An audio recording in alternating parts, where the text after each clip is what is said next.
Welcome to the course EE8351 Digital Logic Circuits, Unit number 4, Hazards present in the combinational circuit. So at the end of the course, one can able to understand the operation of asynchronous sequential circuits and programmable logic devices. So here in this section, we will be talking about hazards present in the sequential circuits. Okay, so hazards means that is nothing but the switching transients that appear at the output of the circuit because different paths is be execute different propagation delays. Okay, so first of all, what is meant by hazards means it is a switching transients. Okay, so where at the output of the circuit because different paths execute different propagation delays. A hazard is a condition where a single variable change produces a momentary output change when no output change should occur. So so here the hazards are classified into three different categories: static zero hazard, static one hazard. Next one is the dynamic hazard. Okay, so static zero hazard, it is nothing but the hazard. The output may go to one when it should remain at 0.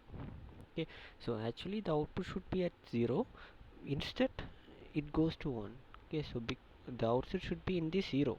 Okay, so static zero hazard means the output should be in the 0, in, even though it may go to 1. Okay, so those type of hazards are called as static zero hazards. Okay, static one hazard, it is nothing but output may go to 0 when it should remains at 1. Okay, so when it is in 1, it sometimes go to 0. Okay, so those type of hazards are called as static one hazard. Okay, then dynamic hazard, so it may be from 1 to 0 or 0 to 1. It will be changing continuously between 1 and 0. Okay, so those type of hazards are called as dynamic hazards. Okay, so the representation of these three different types of hazards are shown the below. So static one hazard, so it is coming from 1 to 0, and the static zero hazard, it is going from 0 to 1. Then dynamic hazard, it is oscillating between 1 and 0. So those type of hazards are called as dynamic hazard. Okay, so this process is called as switching transients. Okay, so we don't know when this switching will be changing. Okay, so it will be changing at any instant. Okay, so this process is called as hazards. Okay, so here we can see the came-up system, three variable came-up system.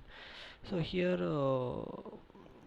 in the first came-up, so here we can see two pairs are there. Okay, y is equal to x1 y1 plus x2 dash x3. Okay, so these are the two pairs which is present in the first came-up. Okay, so this is the mapping system mainly we follow. Okay, and somebody may map in three pairs. Okay, like in the second came-up system. Okay, second came-up three variable system. Okay, so here when you see the equation y is equal to x1 x2 plus x2 dash x3, so this is common as the first is common same as the first came-up. Extra we have another one term like plus x1 x3. Okay, so this term is unnecessary. Okay, so this thing we call it as hazard. Okay, so the occurrence of a hazard can be detected by inspecting the map of a particular circuit. The two min terms that causes the hazard are combined into one product terms. In general, hazard in combinational circuit can be removed by covering any two min terms that may produce a hazard with a product term common to both. The removal of hazard requires the addition of redundant gates to the circuit. Okay, so that's all about the hazards present in the synchronous sequential circuits. Thank you.